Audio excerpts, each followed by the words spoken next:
बिहार में एक तरफ जहां सरकार रिकॉर्ड संख्या में शिक्षकों की नियुक्ति कर रही है, वहीं दूसरी तरफ शिक्षक अभ्यर्थियों का कहना है कि ये सिर्फ आईवास है। सरकार शिक्षक अभ्यर्थियों के साथ धोखा कर रही है। क्या मुद्दे हैं, आज देखिए पोल हल्ला बोल कार्यक्रम है। सौरभ, क्या प्रॉब्लम है, क्या समस्या को लेकर आपने? देखिए, बीपीएससी और शिक्षा विभाग की ही गलती का नतीजा है कि हजारों फर्जी वाले, सीटेट फेल वाले, सीटी फेल वाले और कई फर्जी वाले, उनको नियुक्ति प्रमाण पत्र दिया और सप्लीमेंट्री रिजल्ट, जैसा कि चेयरमैन कह रहे थे कि ड्रॉप आउट को बाहर करेंगे, मल्टीपल रिजल्ट जिनका आ रहा है उनको बाहर करेंगे, फर्जी वाले उनको बाहर करेंगे। 25 अक्टूबर के ट्वीट के बाद और इंडिया बाइट के बाद ही हम लोग ये मांग को अड़े हैं कि सप्लीमेंट्री रिजल्ट आपको भरने होंगे। शायद 97,000 लोगों को ही नियुक्ति प्रमाण पत्र दिया है। 30,000 से ज़्यादा पद अगर खाली है तो उनको खाली रखने का क्या औचित्य है? विभिन्न जिलों से छात्र अभ्यर्थी यहाँ आए हैं और अपनी मांगों को लेकर लगातार धरने पर बैठे। 4 दिन पहले भी गदनीबाग धरना स्थल पर हम लोग बैठे थे, इसके पहले भी पिछले महीने। तो हम लोग इस बात की प्रतीक्षा कर रहे हैं कि बीपीएससी चेयरमैन ने अपनी वादा खिलाफी आपने क्यों किया? सीट खाली है तो सीट को क्यों नहीं भरा जाए? अभी भी पद खाली है और मात्र 2700 रिजल्ट आपने दिया है, 2773। तो हम लोग ये चाहते हैं कि जितने भी शिक्षक अभ्यर्थी है, जितने कट ऑफ पर पार किया, किसी का 1 दिन से, किसी का 10 दिन से, एंड डेट ऑफ बर्थ के कारण छूट रहे हैं या 1-2 नंबर कम वाले, तो सभी पदों को भरा जाए। 10,000 लोगों ने डॉक्यूमेंट का वेरिफिकेशन नहीं कराया, क्या वो वेटिंग लिस्ट का प्रावधान जाएगा? वो निश्चित रूप सप्लीमेंट्री रिजल्ट होगा। 1,22,000 जो 336 जो रिजल्ट आए थे, उसमें भी कई पद जो खाली रह गया तो वो भी अभी भरा नहीं गया। बिल्कुल नहीं। 1,10,000 में 10,000 लोगों ने डॉक्यूमेंट का वेरिफिकेशन नहीं कराया और मात्र 97,000 लोगों को ही आपने नियुक्ति दिया है। तो अगर प्रश्न है कि पूरक परिणाम जारी अगर आप नहीं करना चाहते हैं तो पूरक सीट को बचाने का क्या मतलब है? 10,000 लोग का डॉक्यूमेंट का वेरिफिकेशन नहीं कराया, उन्हीं पदों पर अगर हम चाहते हैं तो सप्लीमेंट्री निकाल सकते थे। अभी भी पीआरटी में 13,000 पद खाली है, ओवरऑल कहा जाए तो 30,000 पद खाली है। पूरक परिणाम के खिलाफ में हम लोग जितने शिक्षक अभ्यर्थी हैं लगातार सड़क पर विरोध प्रदर्शन कर रहे हैं और शिक्षा विभाग और बीपीएससी का हम लोग भी घेराव करेंगे। ऐसा नहीं कि कोई डरने वाला नहीं है। आप नोटिस निकालते हैं कि धारा 144 लागू है, कोई शिक्षक अभ्यर्थी आपकी बातों से डर नहीं है। यहाँ तक कि आपने जो वादा खिलाफी किया है, अब आपकी बातों पर किसी शिक्षक अभ्यर्थी का कोई भरोसा नहीं है। आपने छल किया है, परपंच किया है, झूठ फरेबी का काम आपने किया है और शिक्षक अभ्यर्थियों को आपने डार्क में रखा है। सरकार तो करी कि रिकॉर्ड संख्या में शिक्षकों की बहाली हो रही है, उसके बावजूद शिक्षक अभ्यर्थी जो है सड़कों पे। इसमें अपीयरिंग को मौका दिया गया था।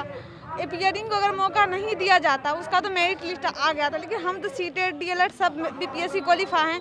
अगर मेरिट लिस्ट में वो लोग को नहीं दिया जाता उस जगह पे हम आते ना, लेकिन नहीं दिया गया, जिस वजह से हम रोड पे हैं। और बाकी सभी उसका तो हम समझ रहे डीबी में छांट के हटा दिया गया, लेकिन तो सीट तो मेरा वो लिया ना। अगर वो उस टाइम नहीं लिया जाता तो मेरे तरह और अभ्यर्थी जो था वो तो आ जाते मेरिट लिस्ट में। यही कहना है कि मेरिट लिस्ट जारी करें। सर हमारी ये कहना है, ठीक है आपने अपीयरिंग का मौका दिया, लेकिन आप जो है अपनी जिम्मेदारी से कैसे मुकर सकते हैं? भाई पूरे भारत में कहीं नहीं होता कि अनुत्तीर्ण वालों के साथ मेरिट बना दिया जाता है और जब नहीं हो पाती है तो उत्तीर्ण वालों को सड़क पे छोड़ दिया जाता है भटकने के लिए। देख लिया, हर जिले से आ रहा, तकरीबन हर जिले से आ रही है। औरंगाबाद का 19 तारीख को आया, हर जिले से आ रहा है कि सीटेट अनुत्तीर्ण निकाला गया। तो इस पे किसका अधिकार था? हम उत्तीर्ण वालों का अधिकार था। अगर आप उत्तीर्ण वाले अभ्यर्थियों के साथ मेरिट बनाते सर, तो हमें कोई शौक नहीं था रोड पे बैठने के लिए। लेकिन आपने क्या किया? के पाठक सर ने, अतुल प्रशासन ने क्या किया? बस पल्ला झाड़ दिया और अपने जवाबदेही से मुकर गया। सबसे बड़ी बात कि यहाँ सवाल यह उठता है कि औपबंधिक प्रमाण पत्र क्यों बांटा गया? औपबंधिक प्रमाण पत्र इसलिए बांटा गया कि आप जो है सही तरीके से डॉक्यूमेंट वेरिफिकेशन नहीं करा सकें और आपको जो है बिहार सरकार को गांधी मैदान में फोटो शूट करवाना था। पूरे भारत में 1,20,336 का जो है आंकड़ा का डंका पिटवाना था और पीएम बनने का ख्वाब देख रहे थे, किसी को सीएम बनना का है। सर हमें कुछ नहीं बनना है, हमें बस एक शिक्षक बनना है। हम बस वही मांग रहे हैं जिसपे हमारा अधिकार था। जो एक सीट हमारा था, हम उत्तीर्ण अभ्यर्थियों का, तो आखिर आपने अनुत्तीर्ण वालों को शामिल कराकर कैसे मेरिट बना दिया?